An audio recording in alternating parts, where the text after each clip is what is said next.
আমি কি তোমাদেরকে এই নরম টেন্ডার গরুর মাংসের তেহারি রেসিপিটা বলবো না? আমি এটা তোমাদের সাথে শেয়ার না করে থাকতে পারবো না। দেখো, কাঁচা মরিচ, পেঁয়াজ আর লেবু দিয়ে কি সুন্দর মেখে খাচ্ছি। চলো রেসিপিতে চলে যাই। প্রথমে আমি এখানে নিয়ে নিয়েছি প্রায় 800 গ্রামের মতো গরুর মাংস। এরপর 2 চা চামচ রসুন বাটা, 2 চা চামচ আদা বাটা, আর হচ্ছে 5টা এলাচ, 5টা লং, 3 টুকরো দারুচিনি আর 4-5টার মতো তেজপাতা। এরপর দিয়ে দিয়েছি 10 থেকে 12টা গোলমরিচ, জায়ফল, জয়িত্রী পিষে নিয়েছি সামান্য পরিমাণ। এরপর এখানে ধনিয়া জিরার গুঁড়ো একসাথে দিয়েছি, লবণ দিয়েছি পরিমাণ মতো, বাদাম বাটা দিয়েছি 2 চা চামচ, আর দিয়েছি 3 চা চামচ ছোট টক দই।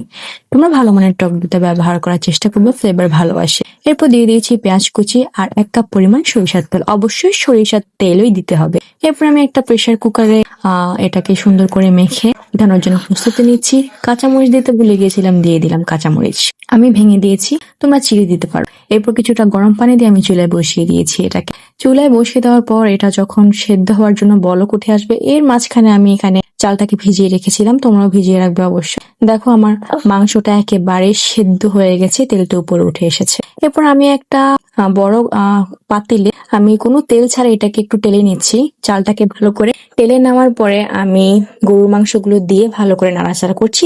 এরপর দিয়ে দিলাম স্বাদ মতো লবণ, শেষে গোটা কাঁচা মরিচ আর কিশমিশ দিয়ে দিয়েছি এবং গরুর দুধ না দিয়ে আমি গুঁড়ো দুধকে গুলে দিয়েছি। আপনারা তরল দুধ দিতে পারেন গুলে, এতে ফ্লেভার ভালো আসে। এরপর আমি দমে দিয়ে দিয়েছি। দমে দেওয়ার পরে লুকসটা জাস্ট দেখুন, এতটা ঝরঝরে সুন্দর।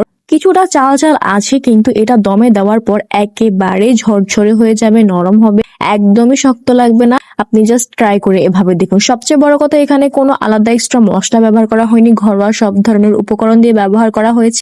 আর এটা সিম্পলিসিটি, এটার স্বাদ সবচেয়ে বেশি বাড়ায়। তেহারির সিম্পলিসিটি যত বেশি হবে, এর স্বাদ তত বেশি হবে। আপনি অবশ্যই এটা বানিয়ে এমন কাউকে খাওয়াবেন যে আপনার পছন্দের মানুষ, অবশ্যই আপনি প্রশংসা পাবেন। তেমন কোনো ঝামেলাও নেই। Please try this guys. এরকম গরুর মাংসের তেহারি কিন্তু বানিয়ে সবাইকে তাক লাগিয়ে দেওয়া কোনো ব্যাপারই না। দেখো আমি কত সুন্দর করে খুলে নিয়েছি, আর এটা আমি এখনই লোকমা তুলছি। এটা বেস্ট।